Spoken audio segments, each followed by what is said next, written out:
Hi, this is Christine Atkinson with Homebuyer Mortgage, and this is your November timely topic. This month, I thought we'd have a little fun and do sort of a trivia game here for first-time home buyers, although frankly, these questions, a lot of people don't know the answers to. So let's see how many of these you do know. The first one is, do you know what it takes to qualify to be a first-time home buyer? This one always throws some people for a loop because the rule is just that you haven't owned a property in the last 3 years. So you could have owned one 5-10 years ago. You're still a first-time home buyer in terms of a lender's eyes.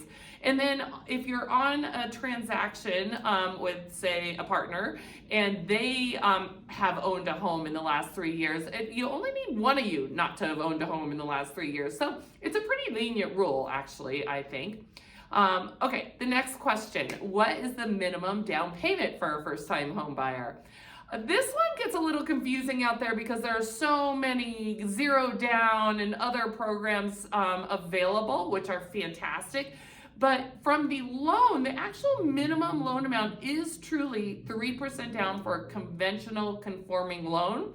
It's just that you can get to 0% down with either down payment assistance in the form of a second lien or a grant. So it's 3%, but there are ways to get that covered. Next question. Why might you add a co-borrower to the loan? So when a lender looks at your qualification, we look at 3 things: credit, income, and assets. If you have a co-borrower on there, we're actually going to use the lowest mid-score from whatever borrower has the lowest. So adding a co-borrower with a higher credit score doesn't really help. In terms of assets or towards down payment, you can get gifts from parents, etc. So typically that's not why you would add. Really, the main reason you add a co-borrower is for income qualification, to give you more income. Next question. What is earnest money? So this one's kind of straightforward, but basically it's your good faith pledge that you intend to move forward with the purchase. So otherwise, can you imagine if you didn't have to put down earnest money? You could go around town just saying, all right, I'll go under contract, but there's no, nothing in the game, no skin in the game. Next is, what is the difference between owning a townhouse and a condo? They seem really similar. Often, actually, condos can look just like townhouses, and people get really confused about that. They both have HOAs, etc. The real difference is the underlying land and who owns it. In a townhouse, you own the land, and in a condo, you don't own the land. So there's the main difference. What is not an acceptable source of funds? This one kind of tricks people up because there are so many things that are acceptable, but the one that you would think maybe would be cash is not. You can't bring in cash to purchase a home. It has to have been in a financial institution. How often do mortgage interest rates change? Oh, that's a fun one.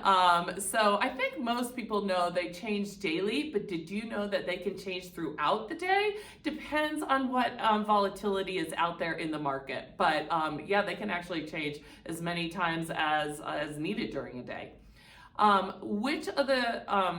What is not typically included in a mortgage payment? So you have the straightforward things, principal and interest, your property taxes, your homeowner's insurance, assuming that you escrow those items, your mortgage insurance. But the thing that is not sent to the lender is your HOA dues. Those are sent to the management company. Here's a good math trick question. If you buy a home on, let's just say November 15th, when is your first mortgage payment? So the lender is going to collect interest from the day you close to the end of the month, and then you actually own the property for a month before your first payment is due. So January 1st would be the correct answer on that one. And then last, what is loan to value? You might hear this term thrown around. It's kind of, think of it almost the opposite of down payment. You as a borrower care, how much am I putting down? That's your percent, 5, 10, 20% down. But the lender's looking at it from the other perspective. They're saying, how much is the loan amount to the whole value? So it's the loan amount divided by the value. And all sorts are based on your loan to value. I hope you found that useful. Just reach out if I can be of any help. Take care.